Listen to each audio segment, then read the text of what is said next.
La frecuencia de este programa es alta y su capacidad de señal es infinita. Zona 3 presenta la actualidad de la tecnología en un programa inmune a las interferencias. Fibra óptica.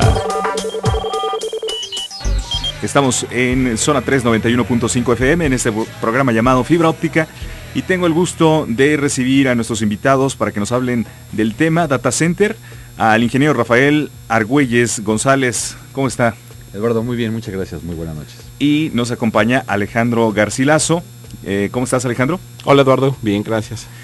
Pues expertos en estos temas y pues los invitamos precisamente para que nos hablen acerca de un data center. Me gustaría comenzar para que la gente pues entre ya en este tema directamente, pues viendo de qué estamos hablando, qué es un data center. Ok, Eduardo, te platico rápidamente. Un data center es un centro donde se procesan los datos de una empresa. Ajá. Yo te diría que es el cerebro de una empresa. De aquí es donde se almacenan, se guardan y se procesan todos los datos, ¿no? Ese es el concepto como tal de data centers.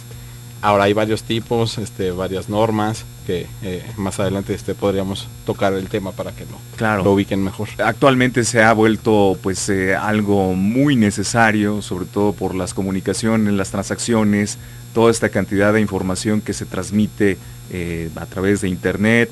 Y bueno, pues es necesario entonces el tener un data center confiable.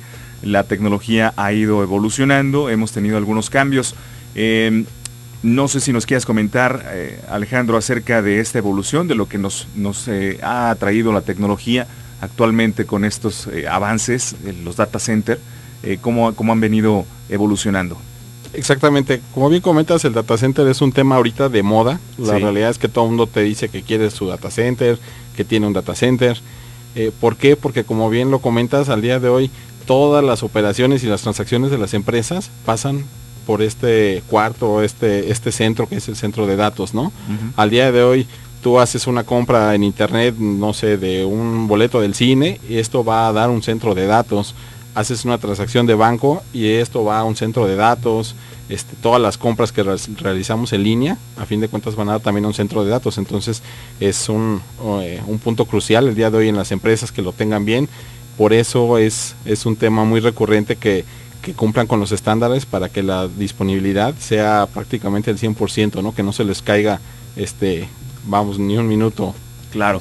La empresa a la cual tú perteneces y que conoces muy bien, bueno, pues tiene ya una larga trayectoria en relación a las comunicaciones. Comenzaron, me estabas hablando de hace ya algunos años, pues dando algunas soluciones en cuanto a cableado y empezaron a tener mayores líneas, sobre todo teniendo otras líneas de trabajo, y en una de ellas está precisamente los data center. Háblanos acerca de las soluciones que tienen, sobre todo porque me imagino que tienen desde pues para una pyme hasta empresas grandes, ¿no? Claro, bueno, te platico, la empresa nació en 1904, entonces ya lleva un ratito en el mercado. Por ahí cuentan incluso que sus primeros clientes fue Tomás Alva Edison. Entonces, para que te des una idea de que ya lleva un ratito, ¿no? Tipo de esta marca como tal. Antes nos especializábamos en cables de baja y media tensión. Entonces, eso fue el foco de Belden durante muchos años. Prácticamente te diría que hasta desde 1996 en adelante empezamos a adquirir nuevas soluciones, un portafolio de productos más amplio a día de hoy en Belden, y uno de los productos más fuertes que manejamos es el tema de data centers. ¿Con qué soluciones? Principalmente con todo lo que es cobre y fibra, principalmente, que son lo que más se usa. Uh-huh. Adicional también tenemos nuestra línea de gabinetes, que es una parte muy importante en el diseño de un centro de datos, un data center. Uh-huh. Y tenemos toda la solución que requieras de fibra, ya sea los tipos de fibra que conoces, que es multimodo y monomodo. Multimodo, la que se usa en centros de datos y la que te exige como tal el estándar, es la OM3 y OM4. Y en monomodo, esa no tenemos ningún problema. Es las soluciones ahorita que tenemos. Y en cobre, pues las normales, ¿no? 5E, 6 y 6A. Ya muchos fabricantes empiezan a hablar de categoría 7 y 8, la realidad es que todavía no están liberadas, entonces a lo mejor yo te diría, yo tengo mi solución categoría 7 o categoría 8, el problema de esto es que cuando se libere como tal un estándar, pues ahí van a definir cuál es el producto que se va a utilizar. Entonces, si yo tengo un producto al día de hoy que yo utilizo como propietario y el estándar va a ser otra cosa, todo se va a tener que echar para atrás y vamos a tener que todos los fabricantes apegarnos a esa norma como tal. Claro. Bueno, vamos a hablar ahora de los tipos de data center. Entiendo que hay de varios tipos y que cada uno tiene su función. Háblanos acerca de esto. Mira, en centros de datos o data centers hay dos tipos, uno que es público y otro que es privado. El privado realmente es para las empresas, es el propio, es donde tienen todo su almacenamiento de la información. Y hay otros data centers que son públicos. ¿Esto qué quiere decir público? Que por ejemplo, si tú tienes una empresa, una pyme, como tú dices, y un centro de datos a fin de cuentas es una inversión, pues a veces puede llegar a ser elevada. Claro. Entonces hay empresas que tienen centros de datos muy grandes, te rentan como tal el espacio, los equipos, y entonces tú ya nada más les tienes que estar pagando una renta mensual. Estos son los dos tipos de data centers que al día de hoy existen. Claro, y obviamente cumple con todos los temas de seguridad. Hace rato, antes de entrar al aire, hablábamos de el caso de un banco, ¿no? Cómo tiene que tener sus data center, qué tan protegidos tienen que estar, prácticamente para llamarles búnker, ¿no? Exactamente, sí, mira, te platico, hay una norma, un estándar que nos rige, digamos, al mundo de las telecomunicaciones, y para data center es el TIA 942. Ahí vienen varias cláusulas, normas, donde te tienes que apegar para que cumplas como tal con un centro de datos. Ahora, hay 4 tipos, o niveles más bien, de centro de datos, que se les conoce como tier 1, 2, 3 y 4. Básicamente son estos 4. ¿En qué cambia uno y otro?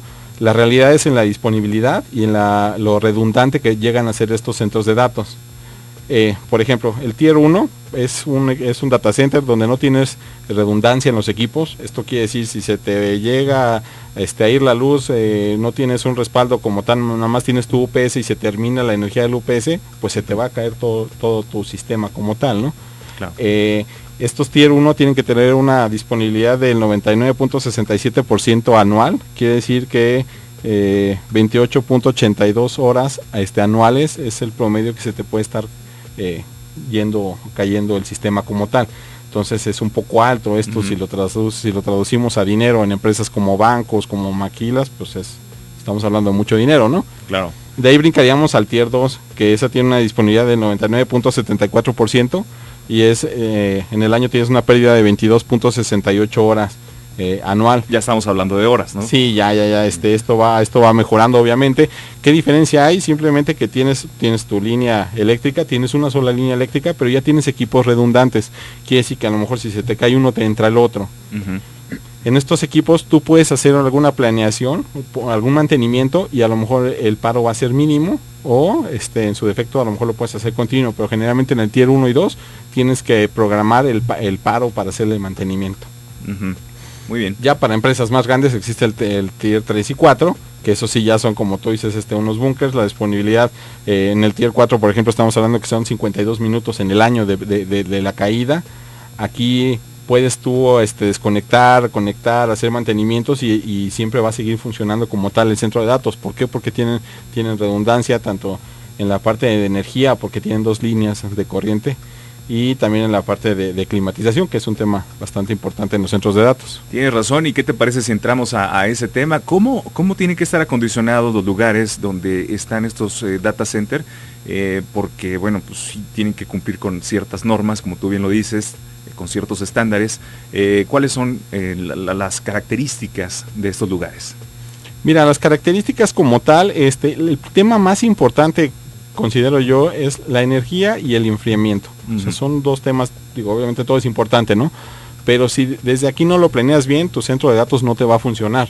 El calor a ciertas temperaturas, ya los equipos dejan de rendir al 100%, incluso se pueden llegar a apagar, entonces significa una caída para ti. Ahora, cuando tú hablas de un aire, normalmente le metes un aire acondicionado, tiene que ser un aire acondicionado de precisión. Porque si nosotros metemos un aire acondicionado de confort, que es el que normalmente tenemos en casas, en oficinas, ese tipo de aires genera mucha humedad. Y a fin de cuentas la humedad se condensa y se traduce en agua para los equipos. Entonces también no es, tienes que controlar mucho esa parte. Por eso hay aires acondicionados de precisión.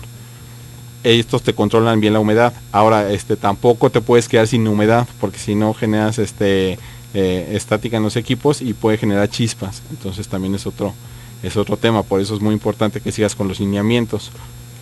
El tema más delicado en los centros de datos es que el otro día me pasaron un reportaje, una gente que se dedica de lleno a esto, donde el 30% a nivel mundial de la energía está en los centros de datos. Uh-huh. Entonces esto quiere decir que una empresa tiene su centro de datos, el consumo de energía es altísimo. Claro. ¿Por qué? Porque tienen el aire a todo lo que da, más todo lo que te genera los equipos, y esto es muchas veces por un mal diseño. Exacto. Normalmente tú entras a un centro de datos y te congelas, ¿no? O sea, tienes que entrar con chamarra o estás 5 o 10 minutos y ya te quieres salir, ¿no? Ya no aguantas. Y esto es porque está mal diseñado. Tenemos casos, me ha tocado ver aires que están a 26 grados, que yo te he puesto ahorita, tú dile a cualquiera de gente de sistemas que lo ponga a 26 grados, por supuesto te dice que no. Sí. Le da temor de que se vaya a caer los equipos. Si tú lo diseñas bien y generas bien el tema de pasillos calientes y pasillos fríos, no tienes por qué sufrir de esto, y el ahorro de energía sería altísimo, ¿no? Entonces por eso es tan importante el diseño, que te apoyes con gente que te asesore, que sepa de esto. Nosotros estamos para servirles. Si alguien necesita asesoría o apoyo, pueden contar con nosotros, ¿no? Claro, es importante tener esa experiencia para poder traducirla en un mejor proyecto para los usuarios. Y justamente es eso, ¿no? El estar poniendo pues a disposición de la gente que lo requiera todo este conocimiento. Ahora, ¿qué otras características podemos encontrar en estos lugares? Ya me comentas la climatización, pero tienen algunos muebles, gabinetes. ¿Qué otras características podemos encontrar? No sé si desde el piso sea importante para evitar incluso la estática, etcétera. Cuéntanos. Exacto, los centros de datos normalmente tienen que tener una altura entre 30 y 45 centímetros del piso, es con piso falso. Uh-huh. Normalmente por abajo tú llevas una escalerilla con todos los cables. No debes de llevar los cables así a la vista, donde cualquiera los puede agarrar y se los pueda llevar, ¿no? Hasta por la estética no es correcto. Ese es un elemento. El otro elemento son los gabinetes, obviamente, donde vas a almacenar los equipos. Hay gabinetes para servidores, gabinetes para cableado estructurado, ahí sí depende mucho del diseño. Los gabinetes es bien importante que la gente también tome en cuenta que se manipulan tanto por delante como por detrás, porque normalmente tú vas a algún centro de datos y muchas veces te dicen, es que lo quiero tener todo pegado a la pared para que tenga más espacio. Pero ¿qué pasa? Por atrás no lo puedes manipular, no puedes llegar, no puedes rematar, conectar, ¿no? Lo mismo pasa por delante. Entonces el diseño es bien importante, que se hagan en una especie de hilera, como tal los gabinetes. Obviamente también tienes que tener un control de acceso, que sea algo seguro, que la gente no pueda estar accesando. Normalmente en un centro de datos tú tienes que pedir una autorización para poder entrar, te planean, o sea, no es llegar y oye, déjame ver tu centro de datos, no se puede así. Algo bien importante, la tierra física. Mucha gente tiene los equipos, está todo muy bonito y no lo tiene aterrizado, ¿no? Entonces eso a la larga es una bomba de tiempo, se te viene una tormenta eléctrica o algo y vas a ver lo que te puede llegar a costar. Claro. Es importante aterrizar incluso la escalerilla, porque mucha gente aterriza los gabinetes y deben de ir aterrizados, ¿no? Pero incluso la escalerilla por donde van los cables también tiene que ir aterrizado. Claro, y bueno, todas estas consideraciones nunca están de más, y sobre todo, pues, como lo estamos comentando, con la experiencia que tienen los profesionales. Vamos a hacer una pausa y seguiremos hablando del tema Data Center. Les recuerdo las vías de contacto en cabina: 3122-4200, 3122-4266. Correo electrónico fibraoptica@zona3.mx.